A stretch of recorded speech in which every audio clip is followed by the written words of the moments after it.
Tá aparecendo para vocês a tela? Uhum. Tá. Vamos começar.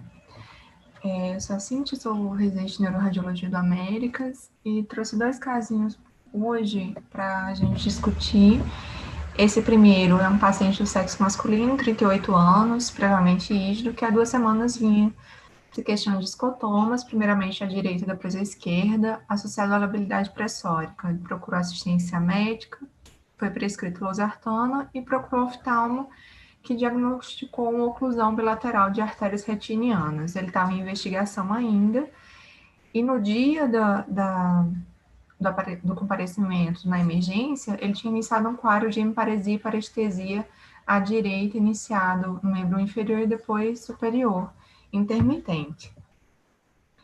Esse paciente foi examinado pela neuro, não tinha déficit de acampometria de confronto, força, coordenação, linguagem, tudo preservado. Hemograma não tinha alterações e o líquor tinha uma hiperproteinemia e uma pleurocitose leve. Lembrando que ele era previamente rígido. Esse paciente, ele foi avaliado, voltou depois de 2 meses na emergência mais uma vez, por uma sonolência, uma alteração de comportamento. E esse é o exame desse segundo comparecimento, que eu coloquei aqui no inicial, porque esse está mais florido. Alguém quer comentar? Posso falar? Não sei, deixa eu ver. Patrícia, você quer falar alguma coisa? Eu conheço esse caso. Você quer discutir? Eu não estou lembrando, não. Posso discutir. Então tá. Então, a gente tem um sagital T1, né? Sagital flare. E aqui é o SWI, peraí. O SWI axial.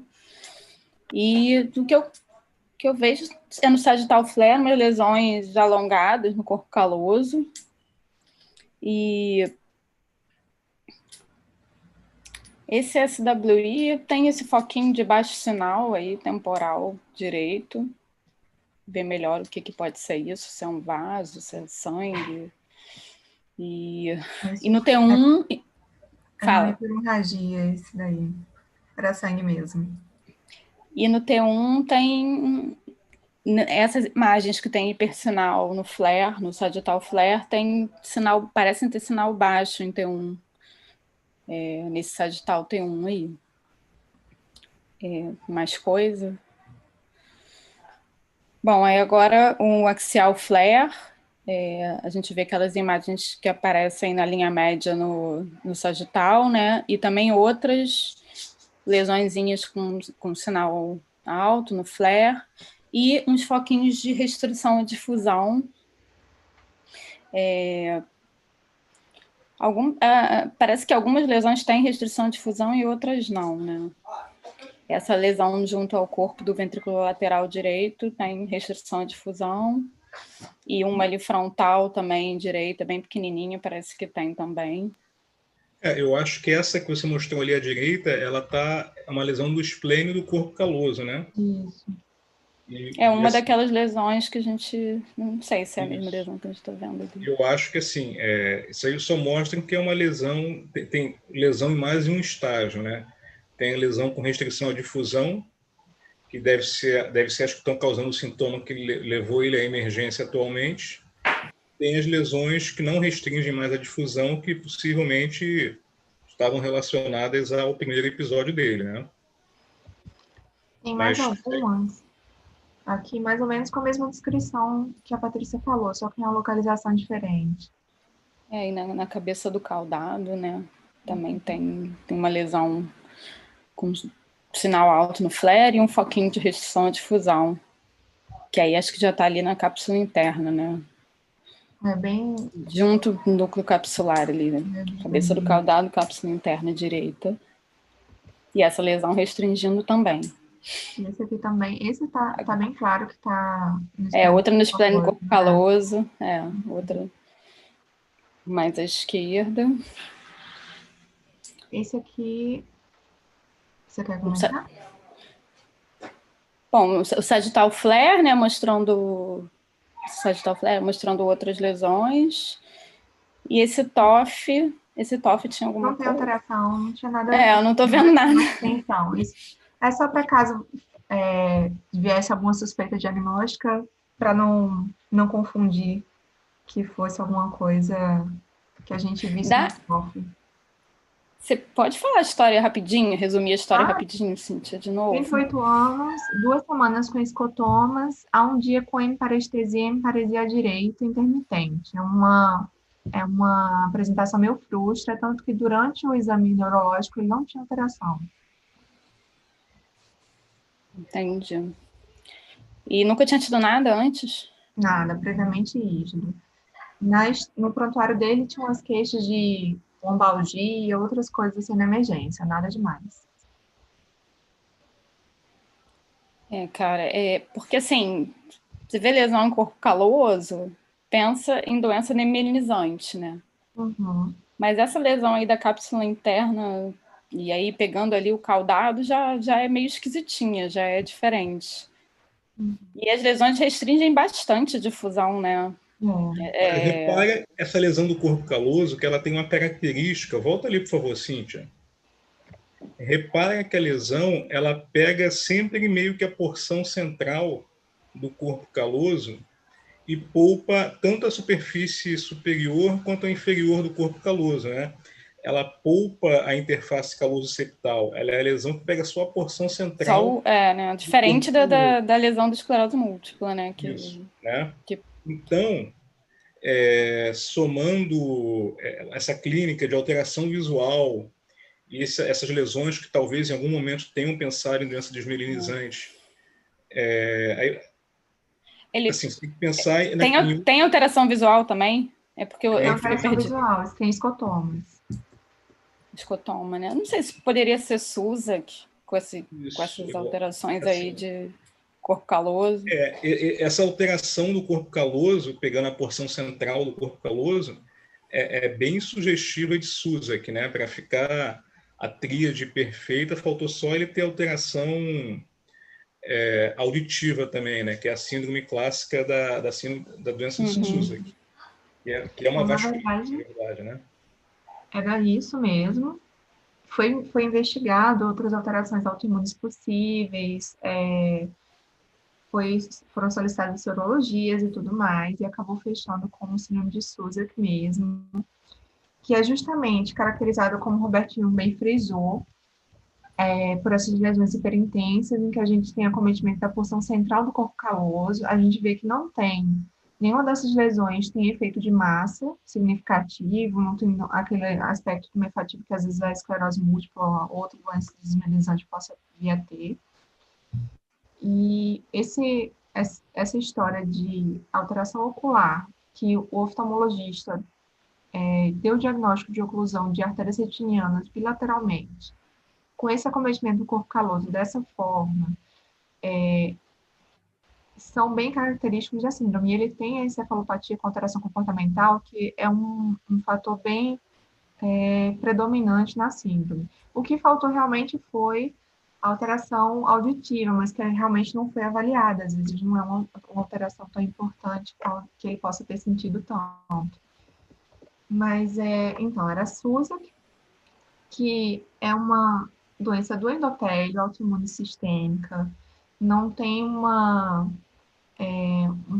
fator descrito como etiológico definitivo, embora já se tenham procurado alguns anticorpos anti-endotélio, em alguns estudos foram achados, mas causa essa tríade, né? Encefalopatia, hipoacusia neurosensorial e alterações visuais.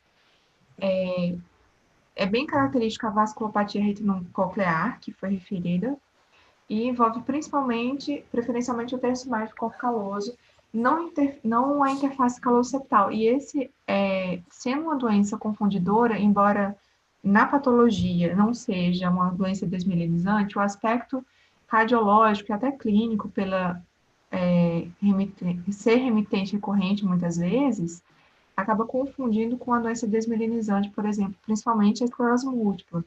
Daí essa característica de não comprometer a interface caloso-septal ajuda bastante, porque a alteração visual também pode estar presente na esclerose múltipla mas embora não dê essa oclusão das artérias vistas pelo oftalmologista, né? É mais predominante em mulheres jovens, esse caso era um homem, mas dentro da faixa etária de 20 a 40 anos, 50% tem enxaqueca, apresentação, pode estar bem associado com flutuação do nível de consciência, como ele apareceu da segunda vez com sonolência, perda de memória, alterações comportamentais, distúrbios psiquiátricos, paranoide principalmente, e pode ter esse curso, que também é confundidor, remitente recorrente. O déficit pode ser, sim, permanente.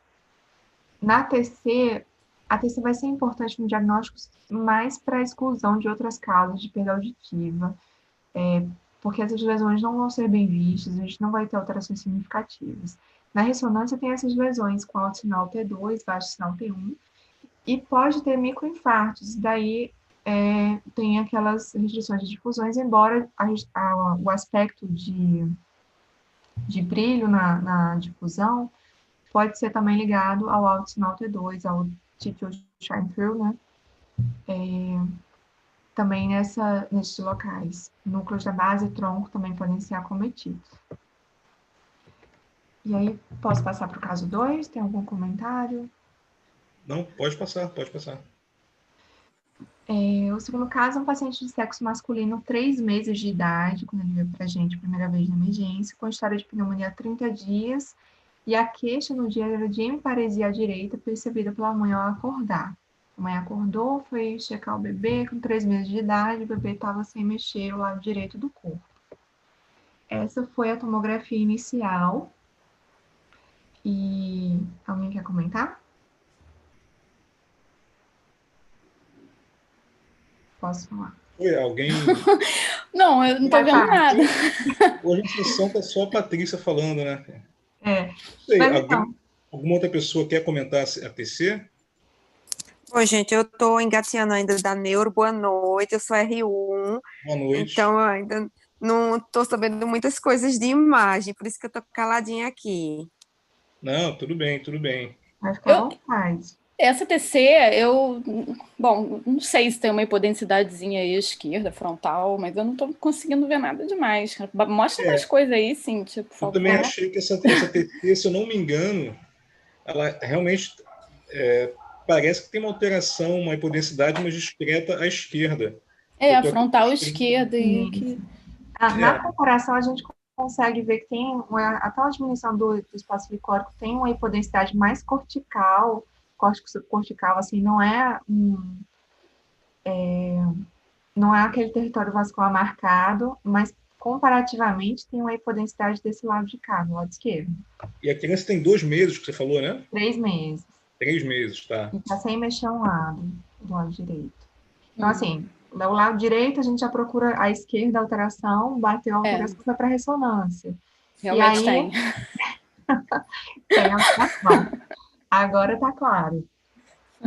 Quer falar aí, Paty?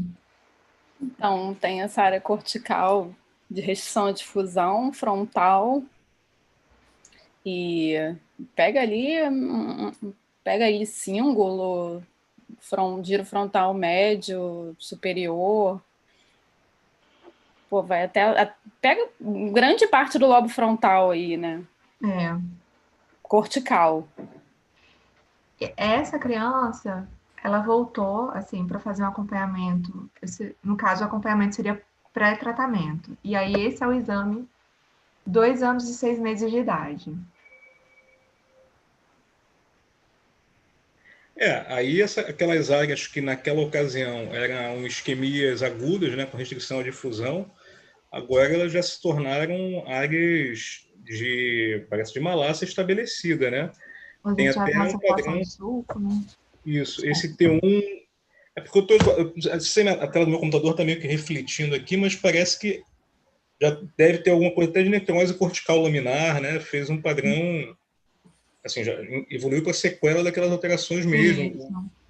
Agora tem alteração à direita também, né? Que não tinha. Exatamente. E surgiram novas alterações. Que o padrão de mielinização, né?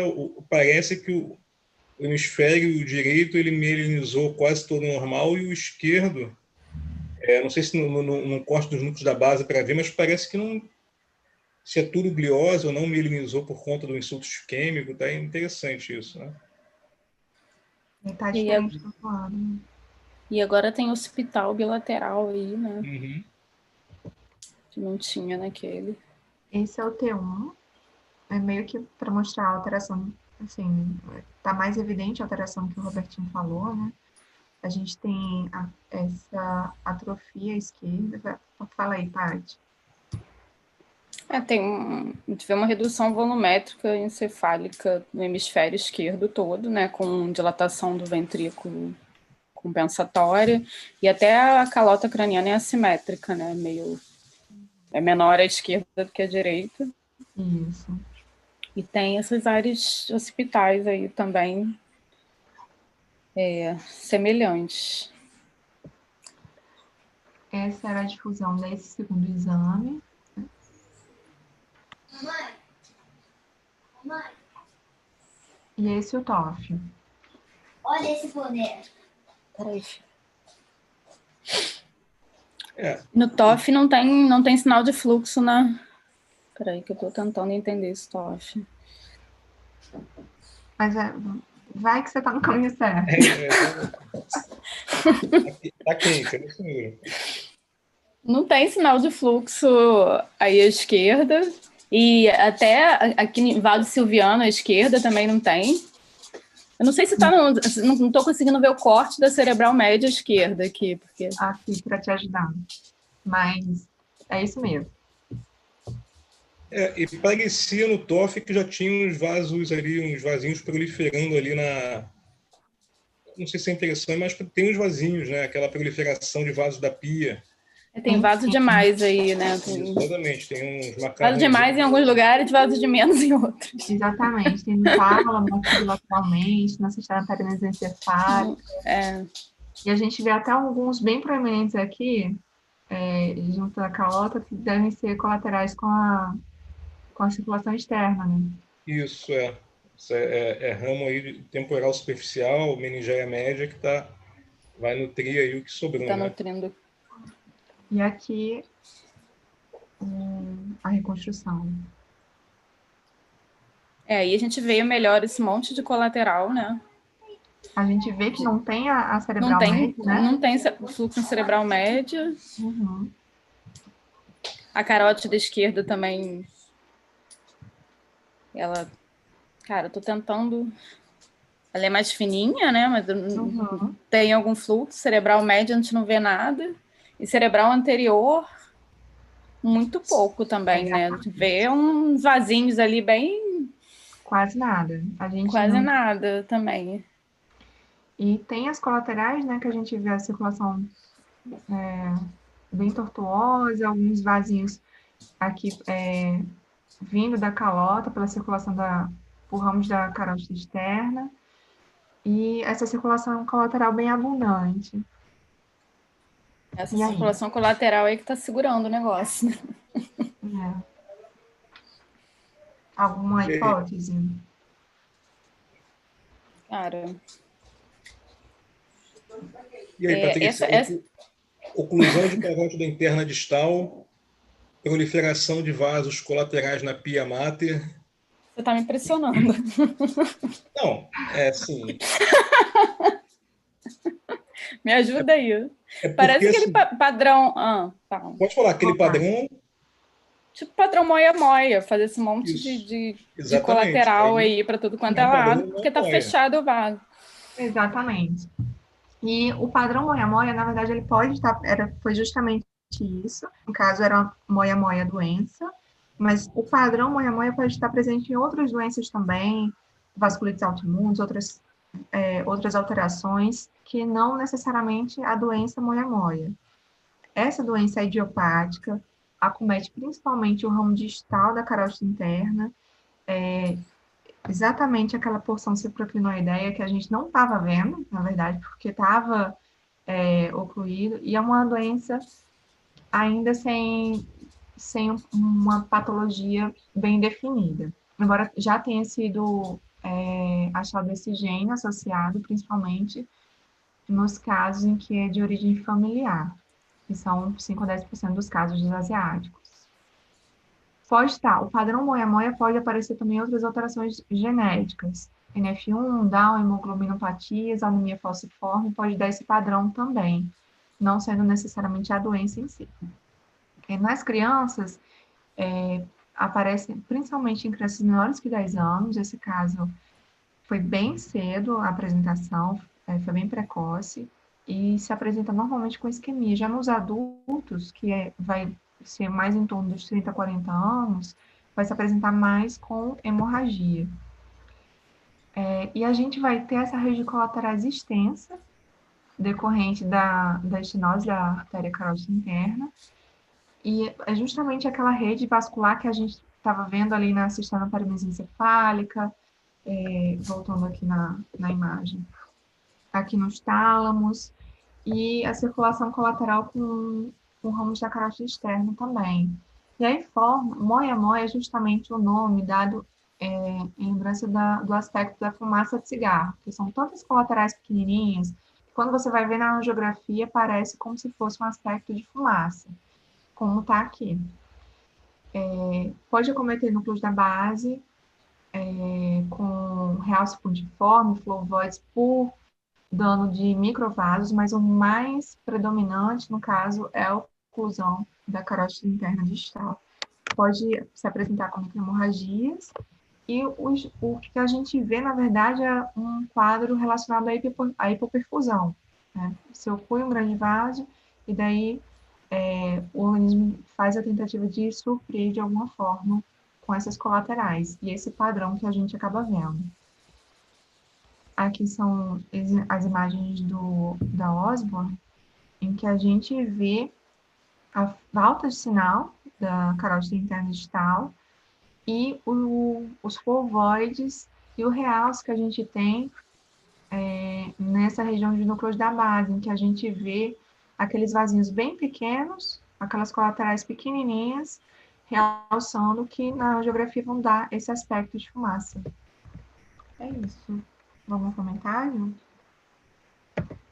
Assim, eu particularmente nunca tinha visto num paciente tão jovem, assim, 3 meses de Muito vida, jovem. realmente é Pois bem... né? Eu já tinha visto em criança, sei lá, 4, 5 anos, mas bebezinho assim, não. Mas muito interessante, os dois casos, muito interessantes mesmo, cara. Muito obrigado, Cíntia. Deixa eu parar aqui. E quem ia apresentar os outros casos agora era o Sérgio. Só que eu Ele tá aí? Não tô não vendo. sei, se ele não for o Galaxy J5, não está, cara. Não sei. Sérgio tá aí? Acho que não, né? Acho que é. O Sérgio não apareceu. Acho que não, tá chovendo bastante também. Não sei se de repente aconteceu alguma coisa. Então, pessoal, assim, desculpa por ter tido só esses dois casos, mas assim... Eu tenho os casinhos aqui, se você quiser. você tem? Então, Tenho. Patrícia, então, toda sua, pode assumir aí. Então, Peraí. vamos botar uns casinhos aí. Eu já ia achando que não fosse ter mais nenhum mesmo.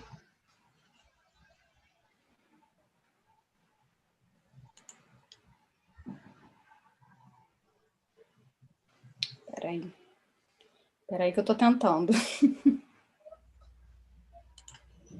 Tem que achar a tela.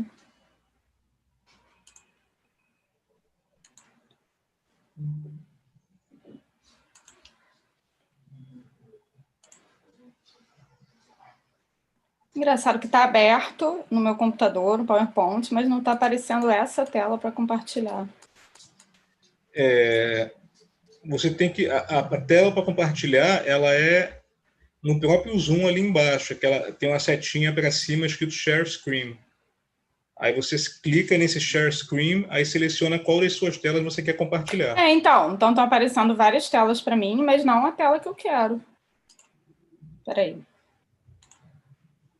Acho que agora vai. Foi. Apareceu? Uhum. Apareceu. Então tá. Cara, esses casinhos eu preparei meio rápido. Não tem uma história muito boa, não. Mas, vamos lá. Uma mulher de 46 anos, história de cefaleia.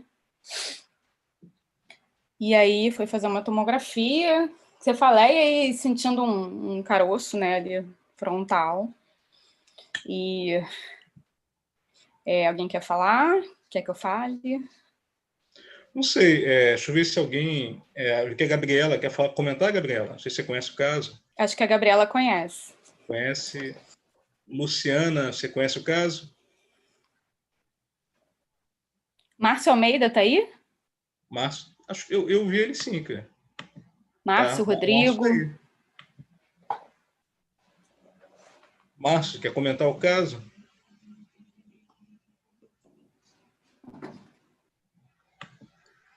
Acho que ou ninguém está me ouvindo, ou não sei, enfim.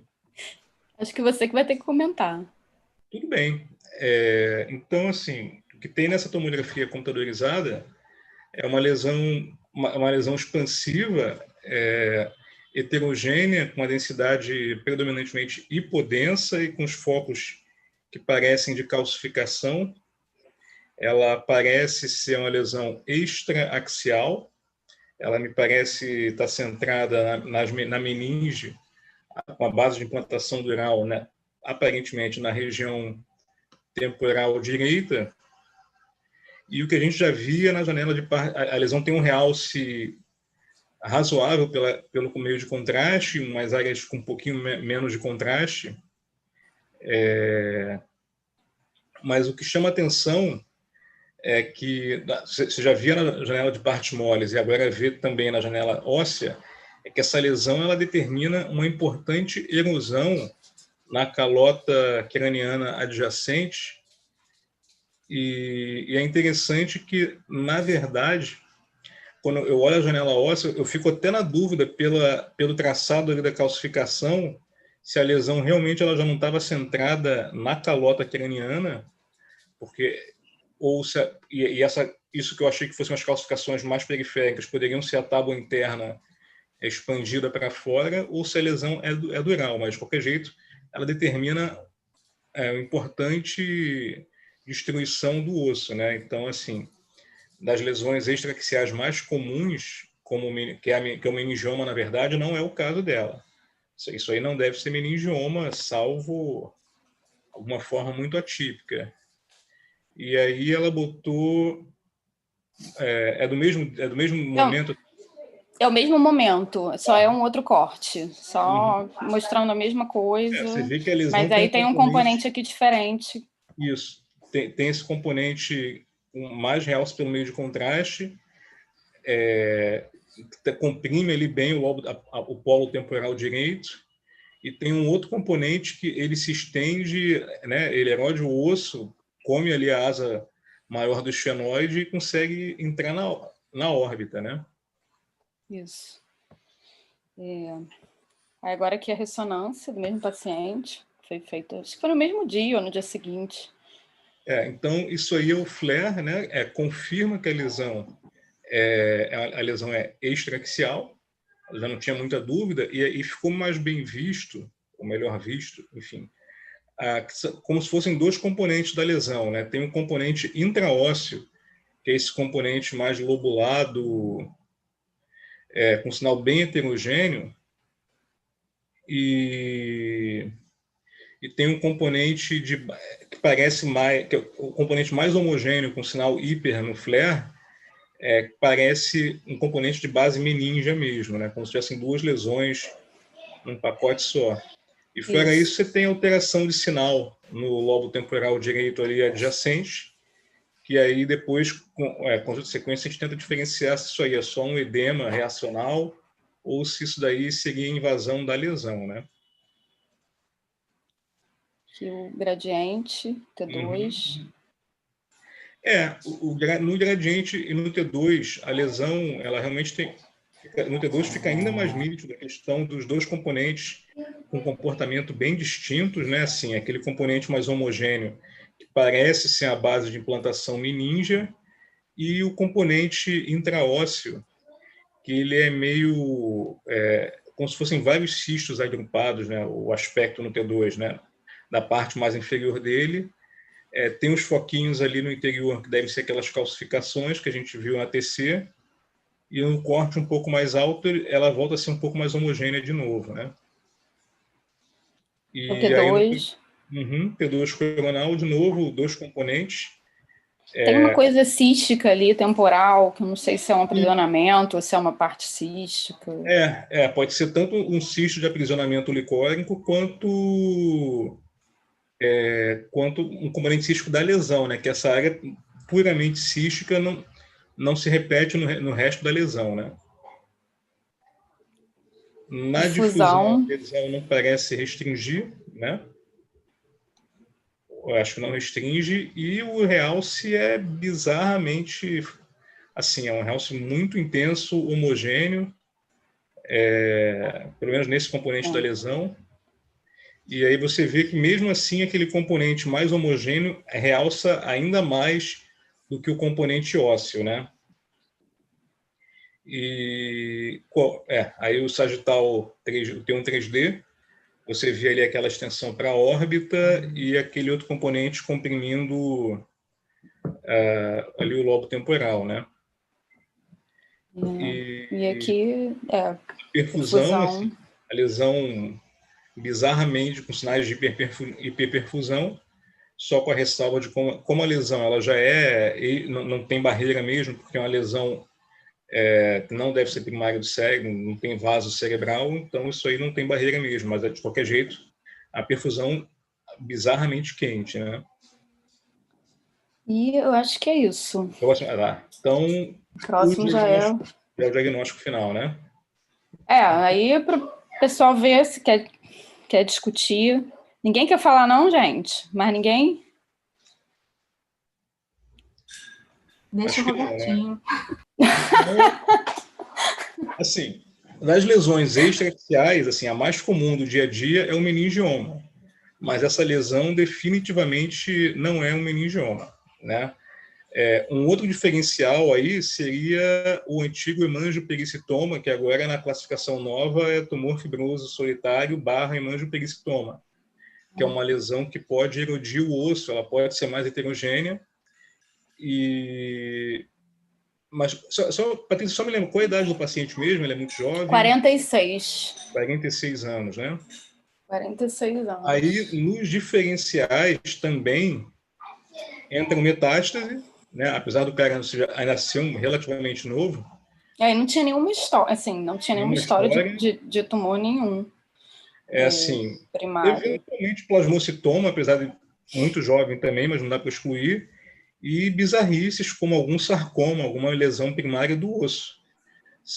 Assim, não tem cara de osteosarcoma, mas algum sarcoma mais incomum, que, assim, seja ele primário ou metastático, explicaria bem toda essa lesão tão heterogênea, com componente ósseo e meníngeo, assim, algum sarcoma, alguma raridade aí.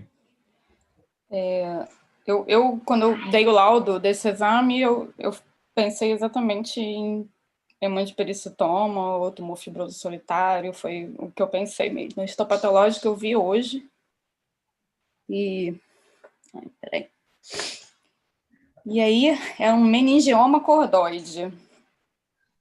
E aí eu fui ler, né, um pouco sobre meningioma cordoide, e ele é um subtipo mais agressivo de meningioma, que pega mais o osso e pode dar esse aspecto mais diferente no osso, eu também não sabia disso.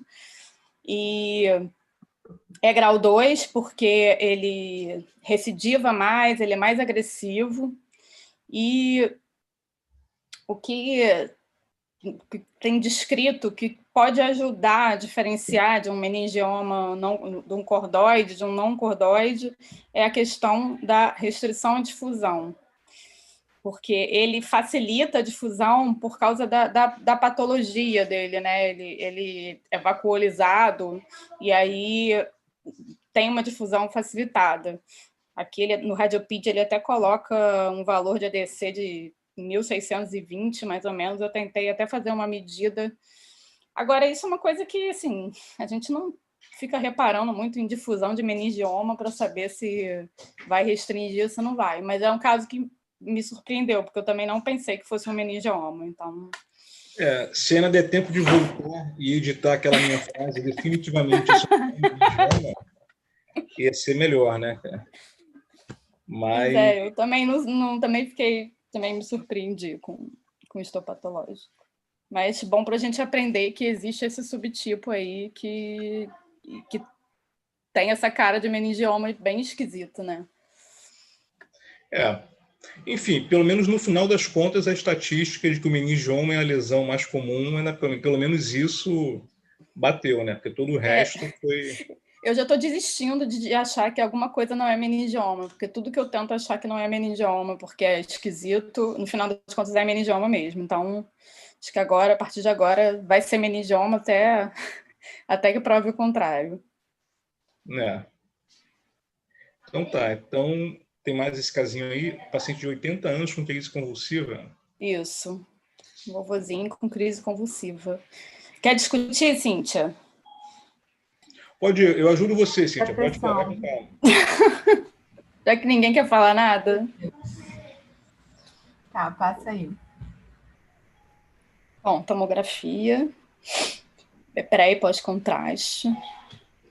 A gente vai em hipodensidade córtico subcortical, aqui no lobo temporal, temporoccipital direito, que tem um realce heterogêneo pelo meio de contraste, uma área aqui de hiporrealce. Quer mostrar a ressonância, não? Vamos lá. Aqui mais um corte da tomografia. Tem uns essas áreas de realce meio alongadas, assim, compridinhas, né? Meio vascular, com aspecto meio vascular. Aí a ressonância. Axial flare, axial T2. A gente vê que tem um efeito expansivo importante, com hipersinal aqui, bem difuso, a gente não vê mais definição córtico-subcortical. Com essa área cística aqui, parecem uns flavoides aqui em volta, que devem ser aquelas regiões de realce que a gente tinha visto na tomografia. Realce meio alongado. Aqui é o coronal T2. Parece que tem uma área com um sinal mais baixo, assim, né? Mas junto dessa área cística e edema, né? Em volta. E edema em volta. Isso aqui eu achei que pudesse ter sido flavoide, posso estar errado. Mas tem realmente o sinal mais baixo. Tem tipo um tecido com sinal mais baixo ali. E junto dessa área cística e edema, né? Uhum. Aqui o gradiente, tem um pré-contraste. A gente vê essa imagem de suscetibilidade magnética, pode ser sangue mesmo, né? Ou calcificação, não lembro. Na tomografia tinha um foquinho de calcificação, não tinha, não. Tô sonhando. Ai, eu não sei, sabia? Pode ser sangue mesmo. Não tinha. Não, acho que não. Tá. Não. Acho que não. Eita, acho que eu passei, né? Tava aqui. Difusão, ADC. A gente não tem nenhuma área de difusão restrita. Essa área cística... É cística mesmo, né? Facilita... Mesmo, né? Isso, facilita a difusão. Aqui tem um axial pré e pós-contraste. E a gente vê um realce mais plural, com componente meio alongado aqui ao redor dessa região cística aqui. Para mim, eu não estou conseguindo fechar um raciocínio nessa lesão. Aqui é perfusão e A perfusão aumentada. O volumétrico. Bem regular. Esse realce meio alongado, às vezes ele parece que está na superfície, né? Como se fosse um realce de leptomeninge. Então, mas é meio irregular também, de qualquer jeito, né? É meio... Esse exame, Cíntia, não se senta mal, porque eu fiquei igual você, totalmente perdida. Falei, gente, o que é isso? Essa área cística aí no meio, esse realce super esquisito. Se fosse calcificação, aí uma meningoangiomatosi, mas ele já abordou essa área, cara? Então, o que eu botei, porque essas primeiras imagens que eu mostrei foram de um exame de fora, e aí não tinha perfusão. E aí ele biopsiou e depois repetiu o exame lá, e aí eu só peguei essas imagens porque aí teria um volumétrico e uma perfusão para mostrar. Mas isso aí foi pós-biópsia, entendeu? Só porque apareceu uma craniotomia ali. Só esse slide aí, que é pós-biópsia, porque o primeiro exame não tinha nem perfusão, nem volumétrico. Aí só para mostrar como é que era esse componente. E aí, gente, tem o que mais vocês imagem acham? ou acabou aí? Acabou, só tem isso. Isso aí. E só volta, tem um T2 disso aí, não? Só para ver o T2. Aqui o T2. Essa coisa axial meio. T2. Eu acho que essa área baixo sinal T2 é importante porque ela frisou, né? Isso.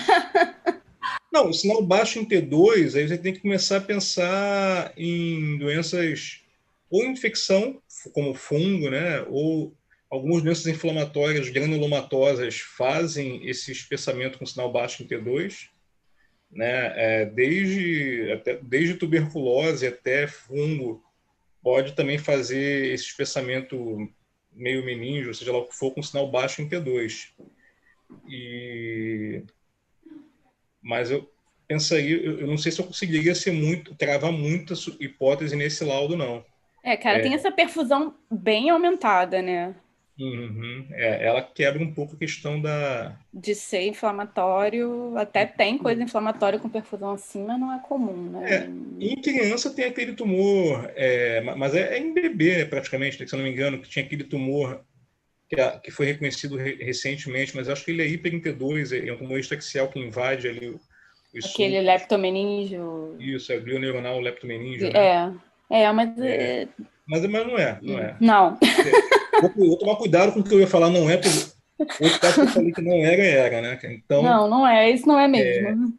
Gabriela, você quer falar alguma coisa? A Gabriela até comentou aqui que lesões estranhas meninges, a perfusão ajuda ela. E aí, Gabriela, nesse caso aí, você acha que ela ajuda também? O que você achou? Não sei se ela mandou a mensagem, não sei se ela ficou ainda aí. Será que estão escutando a gente? Ninguém fala nada. Cara, mas a Gabriela comentou. Acho que o pessoal tá inibido. Eu não sei que ela Eu tô ouvindo, gente. Eu tô ouvindo. Bom, vou passar aqui porque eu acho que a gente não vai chegar a conclusão nenhuma. Então, beleza. Então, segue o jogo aí. Um glioblastoma,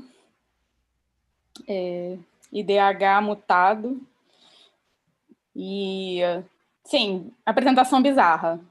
Um negócio que eu acho que realmente não ia ter como chegar nesse diagnóstico. A gente deu o laudo completamente descritivo, não conseguia nem saber para que laudo ia. Mas eu achei interessante porque no primeiro caso é uma apresentação de um meningioma diferente, agora é uma apresentação de um glioblastoma diferente. E sim, glioblastoma. Saiu assim a lâmina. Tá até o imunistoquímico aí. Desculpa, qual foi mesmo o sintoma que esse paciente apresentou quando chegou? Ai, não lembro. Foi crise convulsiva, né, que você falou. Crise convulsiva, foi. Crise convulsiva. Certo. Isso. Ele tinha 80 anos, um velhinho com crise convulsiva.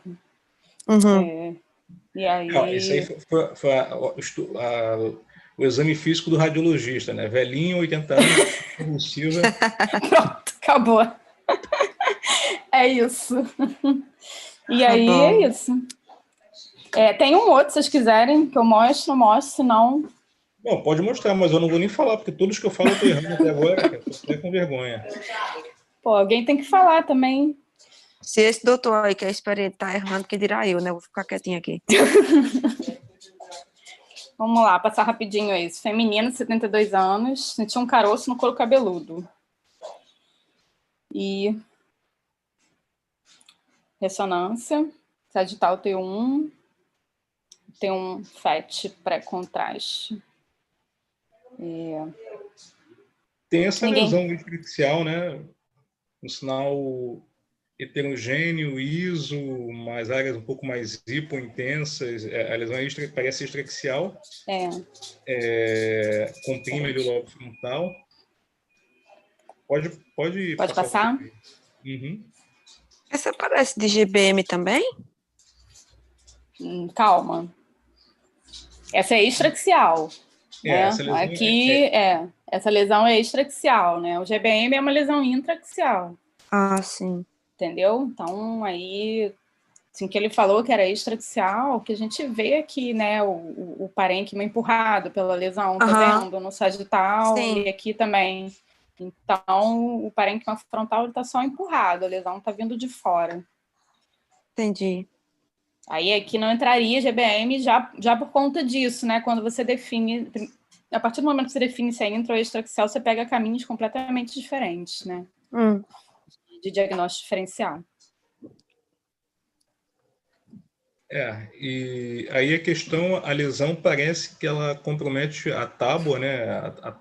Na verdade, a calota craniana ali adjacente, que deve ser por isso que para ele palpar o caroço no couro cabeludo, inclusive tem que ela abaula ali o subcutâneo, né? Esse componente da lesão que infiltra ali o osso, né? Tem uma edema parênquima. Tem até uma área ali no flare que fica na dúvida se tem algum componente de hemorragia subaracnoide ali associado, né? Ou se é meninge espessada ali. Se é meninge espessada, dá essa impressão, sim. Se é leptomeninge espessado ou se é sangue, né? Isso. Aqui o T2. Aí o T2 é heterogêneo, mas é um sinal levemente hiperintenso, né? E você vê que a lesão realmente ela erode ali o osso todo. E nesse coronal dá para ver bem, não sei quem que estava falando aí, dá para ver bem que é extraxial, você está conseguindo ver o parênquima bem empurrado, como é que ela é de fora. Tá bem, esse coronal ficou bom para isso. Desculpa.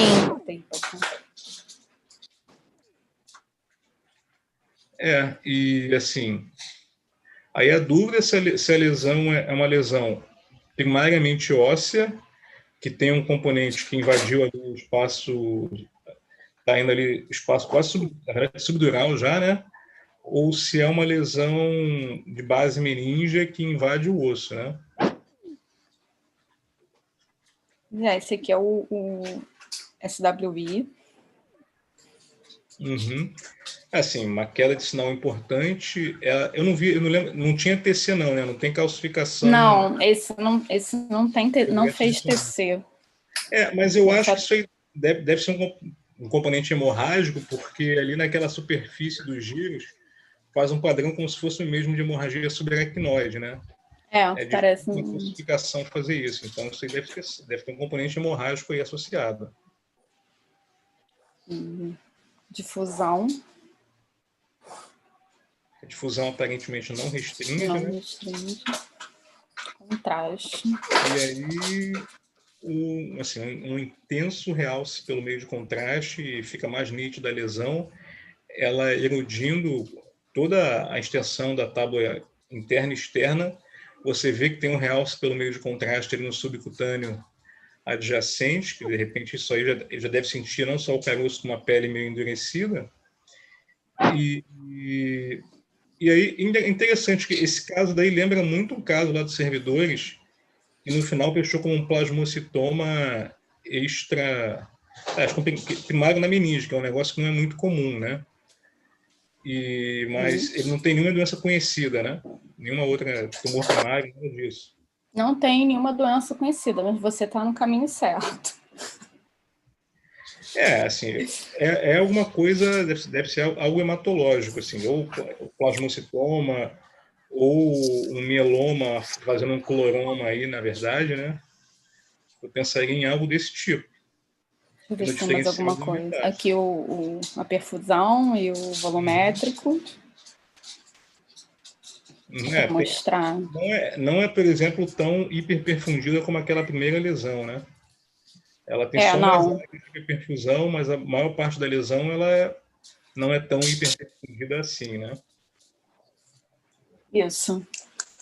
E E aí, alguém quer falar mais alguma coisa? Quer falar? Cíntia, quer falar alguma coisa? Eu me abstenho. Então, né? era um linfoma de pequenas células de baixo grau e provavelmente um linfoma Malte. Também troço raro, né? Uhum. Mais uma coisa, casos do IEC. Mas achei interessante também mostrar esse aspecto do linfoma. A princípio, esse paciente não tinha conhecimento de nenhuma doença. Assim, foi diagnóstico aí desse linfoma. Mas eu não sei se ele foi investigado o suficiente. Eu acho que ele vai ser investigado depois que viram essa lesão, né? Sim, então, aí era isso. Acabou, né? Acho que... Então tá bom, né? Senão... Mas então tá. É isso. Então, assim, muito obrigado a todo mundo que participou, em especial a Cíntia e a Patrícia, que separaram vários casos muito legais, assim, muito interessantes. E eu acho que então, assim, acho que em dezembro já vai ficar muito em cima do Natal, acho que ninguém vai querer participar mesmo. Então eu acho que essa deve ser a última sessão do ano. Então, agradecer aí a todo mundo que participou ao longo do ano, agradecer ao pessoal da Sociedade de Radiologia que deu suporte, né? A Milena, a Regina. E é isso. Então, espero que até o ano que vem, quem sabe a gente já possa voltar a fazer de vez em quando algumas reuniões presenciais, né? Porque é muito diferente, é muito estranho ficar falando aqui sem ver a cara das pessoas, né? É muito, muito estranho ficar falando para a tela do computador. Mas é isso então. Então, muito obrigado e boa noite aí, pessoal. Obrigada, boa noite. Boa noite, obrigada. Boa noite.